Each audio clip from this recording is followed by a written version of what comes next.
Today I am doing an experiment to test whether bringing raw eggs to a boil versus having the water come into a boiling point and then putting it in the eggs will affect the removal of the shells.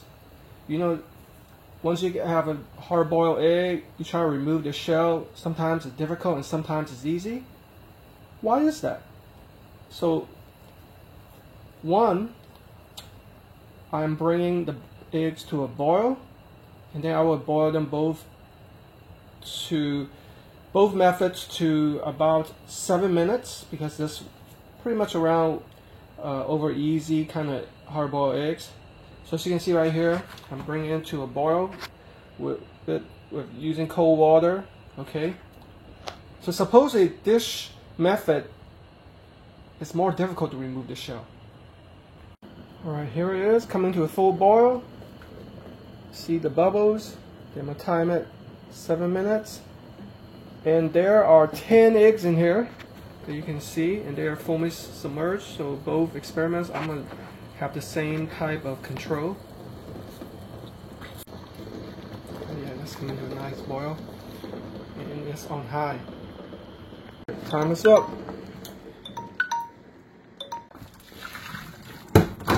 Alright, it's hot, so be careful. I'm going to remove a couple of these. You notice how that's kind of sticking to the shell? I mean to the meat, to the egg white. Ooh, that's hot. So as you can see, I'm having a little bit of problems wasting some of the meat. I'm trying to get that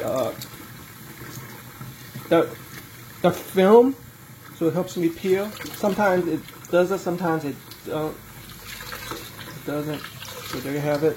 That's what one of them looks like. Okay. Oh, perfect. Here we are for part 2 of the experiment. I'm bringing the water to a complete boil before placing the eggs in there.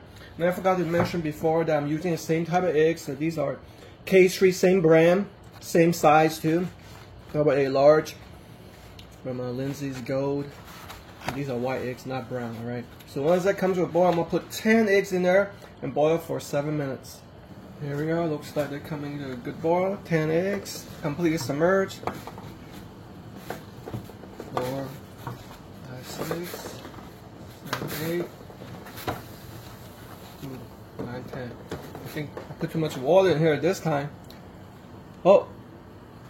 Looks like one is, see how the membrane is coming out? So that's one thing about putting in hot boiled water that might happen.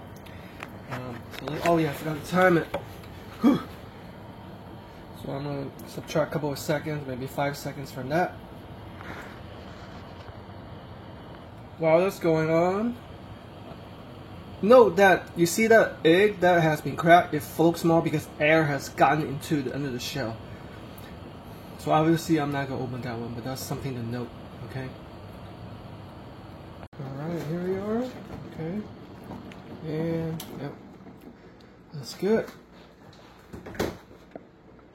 Alright. It's boiling hot, so be careful. Oh man. Okay, I'm gonna pick one good one. Ah, that's hot. Alright, here we go, guys. Wow, you see how that oh, that's hot. Explode out of the shell very easily. Look at nothing sticking to it. I think I've proved my theory. Whew, hot. A lot easier to remove. See that? Oh yeah, I think we have the winner right here. Look at that. Ooh. Runny too. Let me take a bite. Oh yeah, that's perfection right there.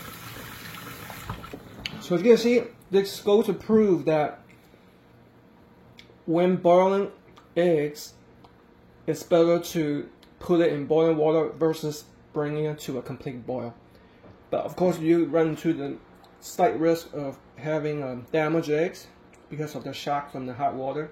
So now is the reason for why. Why is this?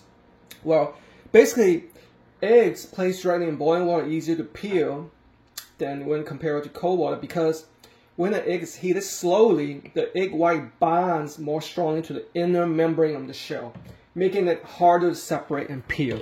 Okay? Alright?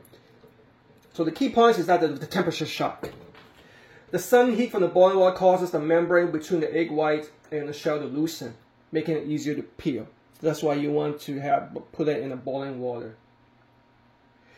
And the slow cooking bonds more because the eggs heated gradually in cold water, the eggs adheres more tightly to the shell membrane.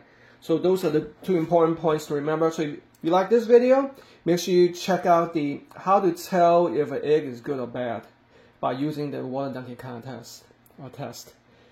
Enjoy your hard-boiled eggs. Just need a little bit of soy sauce and sriracha and you're good to go.